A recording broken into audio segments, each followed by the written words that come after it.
और वो ये समझ रहा है कि मैं जैसा चाहे वैसा इनके साथ बिहेव कर सकता हूँ, जैसी चाहे पॉलिसीज इस यूनिवर्सिटी में लागू कर सकता हूँ। सरकार को पता है कि अगर यूनिवर्सिटीज खुलेंगी तो किसान आंदोलन के समर्थन में छात्र आएगा, यूनिवर्सिटीज खुलेंगी तो एनईपी के अगेंस्ट छात्र बोलेगा, जो निजीकरण की जा रही है शिक्षा की उसके अगेंस्ट छात्र बोलेगा। तो अब आपने देखा ऐश्वर्या रेड्डी ने सुसाइड कर लिया पिछले साल, जो LSR से थी, और उन्होंने अपने सुसाइड नोट में लिखा है कि वो एजुकेशन को कंटिन्यू करना चाहती हैं। नमस्कार, आदाब, मैं साजिद हूँ, आप समाचार वाले देख रहे हैं। आज हम दिल्ली यूनिवर्सिटी के नॉर्थ कैंपस में फिर से पहुंचे हैं, जहां लगातार छात्र तकरीबन 10 से 11 दिन से प्रोटेस्ट जारी है उन लोगों का।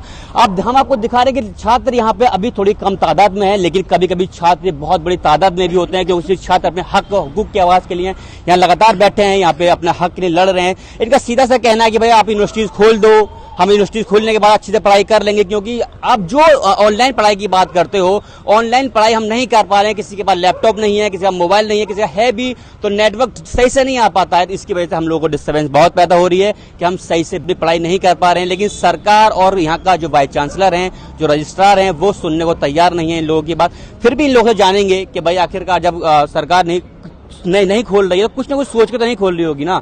लेकिन स्टूडेंट क्यों बैठे हैं, उनसे पूछते हैं। हमारे साथ श्रेया हैं, श्रेया जो बहुत एक्टिव है यहाँ पे, पहले से ही अपने प्रोटेस्ट को लगातार इसको चला रही है प्रोटेस्ट को, तो उनसे ये बात करेंगे। श्रेया, लगातार आप यहाँ बैठी हो, तकरीबन 10 से 11 दिन आपको हो गए हैं। अब मौसम भी बदलता जा रहा है दिन पे दिन, ठंड भी आती जा रही है, और सबसे बड़ी बात कि दिल्ली सरकार ने अभी सुप्रीम कोर्ट से कहा है कि पॉल्यूशन बढ़ रहा है, जिसकी वजह से प्रॉब्लम क्रिएट हो रही है। आप लोग यहाँ बैठे हो, सरकार आपकी सुन नहीं रही है, तो क्या है अभी, क्या लगता है कि सरकार सुनेगी या नहीं सुनेगी? देखिए, सरकार तो हमें पता है कि नहीं सुनेगी, और ऐसे नहीं सुनेगी अगर हम इतना शांति से बोलेंगे। जैसे कि भगत सिंह ने एक बार कहा था कि बहरों को सुलाने के लिए बम का धमाका करना पड़ता है। तो हमारा ये जो आंदोलन है वही धमाका ही है जो इनके बहरे कानों पे बज रहा है, और इनको सुनना ही पड़ेगा। और ऐसा नहीं है कि प्रशासन प्रेशर में नहीं है, हमें रोज आके बोला जाता है, डीन हमें रोज आके बोलते हैं कि आप अपना स्ट्राइक खत्म कर लीजिए, आप हमसे मिल लीजिए, कुछ बात कर लीजिए, लेकिन स्ट्राइक खत्म कीजिए। तो प्रेशर में तो है प्रशासन, और इसलिए वो पुलिस को यहाँ पे एकदम खड़ा रखती है हमें इंटिमिडेट करने के लिए, और पूरी कोशिश करती है कि हम अपने स्ट्राइक को खत्म करें, लेकिन हम स्ट्राइक को खत्म नहीं करेंगे। दूसरी बात कि देखिए, ये आंदोलन अब सिर्फ कैंपस को खुलवाने का नहीं है, अभी ये आंदोलन उससे आगे बढ़ चुका है। ये आंदोलन इस बात का आंदोलन है कि एक यूनिवर्सिटी का आइडिया क्या होता है। ठीक है, पिछले मतलब अभी तो 11 दिन इस स्ट्राइक को हुए, इससे पहले 5 दिन हम भूख हड़ताल पे बैठे थे, तो हो गए 19 दिन आराम से आपके। तो 19 दिन से यूनिवर्सिटी के छात्र करीब 30 से 50 की संख्या में यहाँ पे बैठे हैं वाइस चांसलर ऑफिस के बाहर, और वाइस चांसलर अपने रीगल लॉज से निकलकर एक बार उनको देखने भी नहीं आ रहा है। यानी कि वाइस चांसलर खुद को एक तानाशाह समझता है, और वो स्टूडेंट्स को अपनी प्रजा समझता है, और वो ये समझ रहा है कि मैं जैसा चाहे वैसा इनके साथ बिहेव कर सकता हूँ, जैसी चाहे पॉलिसीज इस यूनिवर्सिटी में लागू कर सकता हूँ। तो हमारा ये प्रोटेस्ट इस बात की भी चेतावनी है कि आने वाले दिनों में भी, अभी भी और आने वाले दिनों में भी, इस तरीके का डिक्टोरियल एटीट्यूड तो हम डीयू में चलने नहीं देंगे। अगर आपको ये लग रहा है कि आप अपनी मर्जी से एनईपी लागू कर देंगे, FYUP को वापस ले आएंगे, जब मर्जी फीस बढ़ा देंगे, और मतलब इस तरीके से यूनिवर्सिटी का माहौल कर देंगे कि यहाँ पे डेमोक्रेसी का, यहाँ पे डाइसेंट का स्पेस ही खत्म हो जाए, तो ऐसा हम होने नहीं देंगे। अभी आपने एक बात कही कि लगातार वाइस चांसलर अपने प्रतिनिधि को भेजते हैं कि आपसे बात कर लें। भाई बात करेंगे तभी तो सॉल्यूशन निकलेगा ना। आप किस तरह से चाह रहे हैं सॉल्यूशन वाइस चांसलर से? हम तो बिल्कुल तैयार है बात करने के लिए, और ऐसा नहीं है, हमारा डेलीगेशन काफी बार अंदर गया है। मतलब देखिए, बात तो ये है, यहाँ पे एक हिपोक्रेसी भी है ना। जब हम VC ऑफिस के बाहर जाते हैं, एकदम जहाँ उनका ऑफिस है अंदर, तो वहां पे तो पुलिस बुलवा के हमें बाहर फेंकवा देते हैं। लेकिन क्योंकि अब हम यहाँ स्ट्राइक पे बैठे हैं और हमें मीडिया अटेंशन मिल रहा है, लोग यहाँ आ रहे हैं, तो उसी डर में वो DSW को बोल रहे हैं कि जाके इनसे बात करो। हम बिल्कुल तैयार है बात करने के लिए। हमने इन्हें कल भी बोला कि ठीक है, हमारा डेलीगेशन जाएगा, बात करेगा, लेकिन स्ट्राइक नहीं तोड़ेगा। स्ट्राइक तो तभी टूटेगी जब आप ऑफिशियल नोटिस निकाल लेंगे। हम तो बिल्कुल मतलब आए यहाँ बात करें। हम तो देखिए सबको इनवाइट करें कि आइए, प्रोटेस्ट में बैठिए, हमारे साथ बात कीजिए, हमारे साथ गाने गाइए, नारे लगाइए। हमारा प्रोटेस्ट सबके लिए ओपन है। वाइस चांसलर आना चाहे बिल्कुल आए, DSW आना चाहे बिल्कुल आए, रजिस्ट्रार भी आए, सारे टीचर्स आए, हमें कोई दिक्कत नहीं है। ठीक है, हम लोग बातचीत बहस करने वाले लोग हैं। पुलिस को बुलाकर डिटेन करवाना, हम पे FIR लगवाना, ये काम प्रशासन का है, ये काम वाइस चांसलर का है। तो देखिए, बात भी ना बराबर के लोगों में होती है। अगर आप अपने रीगल ऑफिस में बैठे हैं एकदम अपना AC वेसी चला के रूम में, और आप एक्सपेक्ट करें कि स्टूडेंट जो यहाँ 19 दिन से बैठे हैं सर्दी में, जो कि लगातार बीमार पड़ रहे हैं, यहाँ पे कोई अच्छा व्यवस्था नहीं है खाने पीने का, तो फिर तो बातचीत नहीं होगी। बातचीत तब होगी जब आप भी अपना ऑफिस छोड़ेंगे और जमीन पे आएंगे, तब हम आपसे बात करेंगे। अच्छा, एक चीज और अभी हम जान लेते हैं। अभी आप भी यहाँ प्रोटेस्ट में बैठी हो, प्रोटेस्ट में सीधा सी बात है कि सरकार ने अगर यूनिवर्सिटीज बंद की है तो कुछ सोच समझ के तो बंद की होगी ना। अभी बिल्कुल बहुत सोच समझ के ही बंद किया है, और ये बंद इसीलिए रखेंगे क्योंकि अगर आप CNRC आंदोलन को फॉलो कर रहे हो, आपको पता होगा कि देश का सबसे बड़ा जो अपोजिशन था वो छात्र बन के निकला। यही आर्ट्स फैकल्टी पे हमने इतना बड़ा मार्च निकाला था उसके विरोध में। सरकार को पता है कि अगर यूनिवर्सिटीज खुलेंगी तो किसान आंदोलन के समर्थन में छात्र आएगा, यूनिवर्सिटीज खुलेंगी तो NEP के अगेंस्ट छात्र बोलेगा, जो निजीकरण की जा रही है शिक्षा की उसके अगेंस्ट छात्र बोलेगा।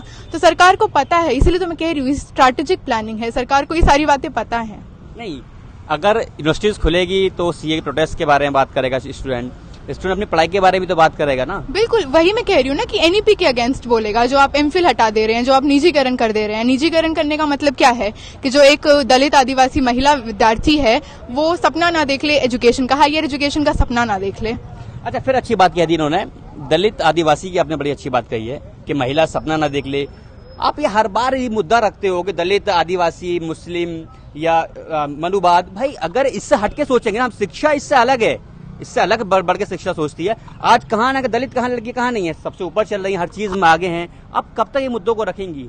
हम जब तक इस मुद्दे को रखेंगे जब तक ये डिस्क्रिमिनेशन है देश में। आप देखिए ना, आप कहते हैं रामनाथ कोविंद एक दलित व्यक्ति हैं और आप मतलब एक पोस्ट पे हैं, देश के इतने बड़े पोस्ट पे हैं, लेकिन उनको मंदिर में जाने से रोक दिया जाता है। तो कहाँ है इक्वालिटी?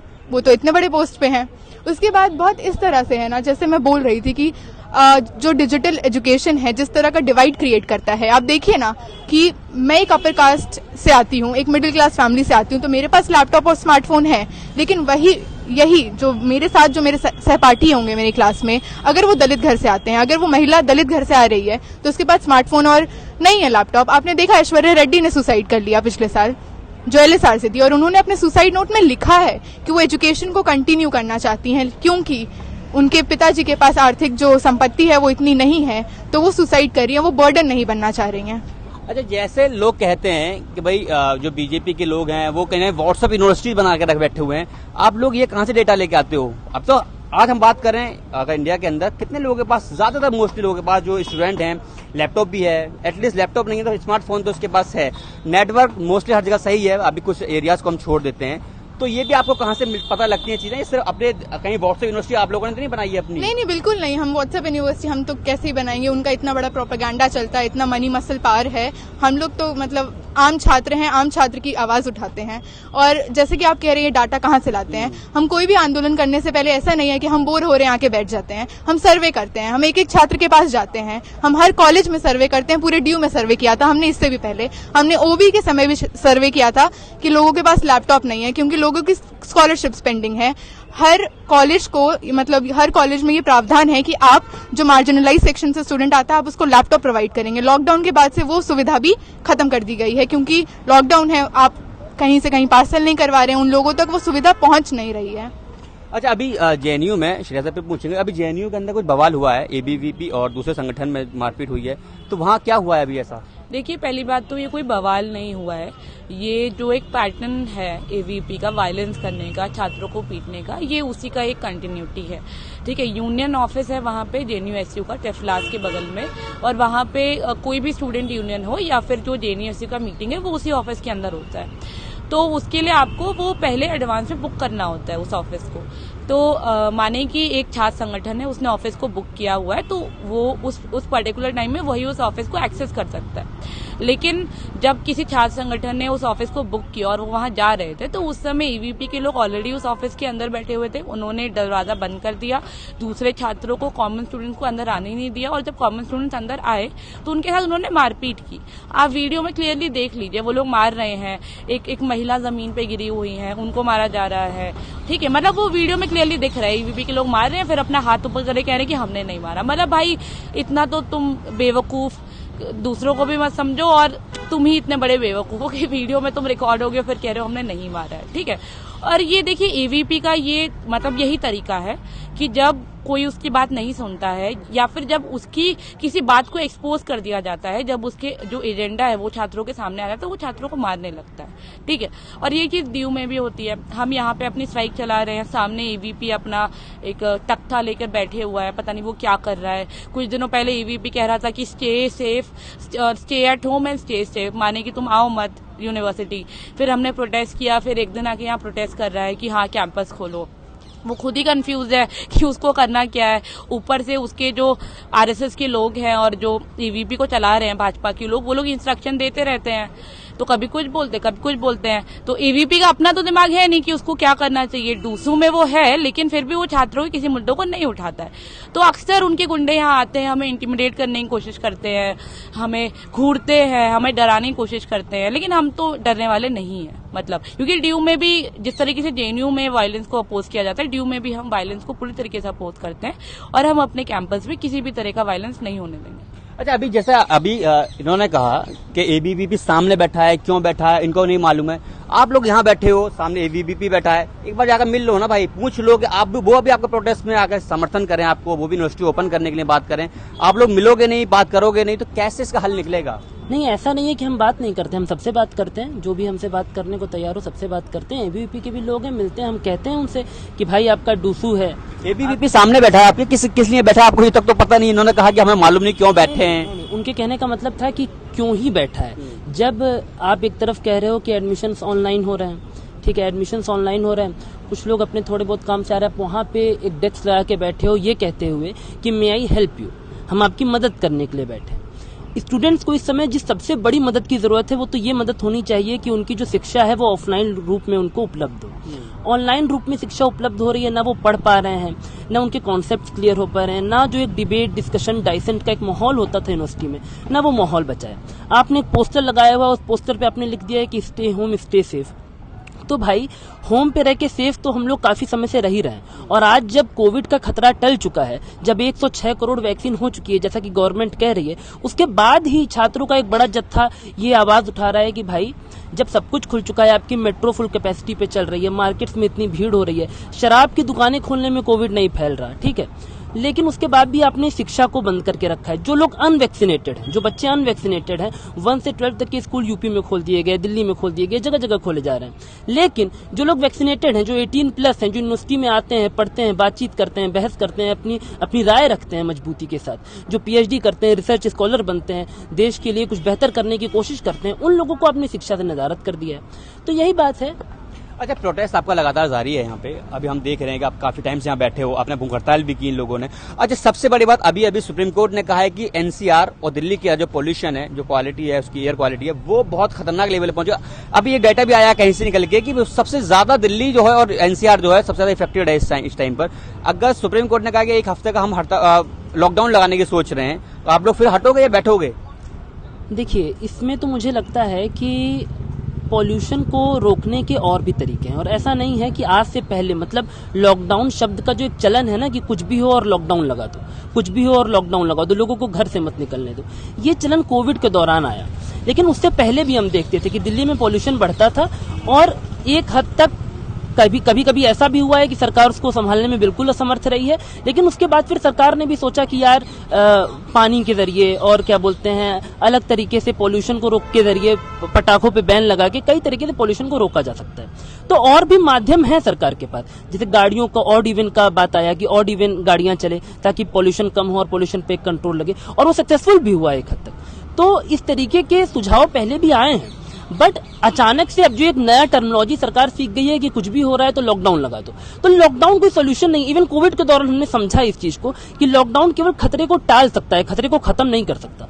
तो ये जो लॉकडाउन लगाने का तरीका है, इसमें लोगों के रोजगार बर्बाद हो जाते हैं, रिक्शे वाले, रेडी वाले, जो गरीब लोग हैं, जो मजदूर लोग हैं, जिनके पास रोज ही की जो मजदूरी करते हैं कि एक दिन कमाएंगे और रात में खाएंगे, पढ़ने वाले जो मेरा सवाल सीधा सा है, सुप्रीम कोर्ट अगर ऑर्डर करेगा कि दिल्ली एनसीआर लॉकडाउन रहेगा 7 दिन के लिए, आप लोग बैठे रहेंगे, हटेंगे?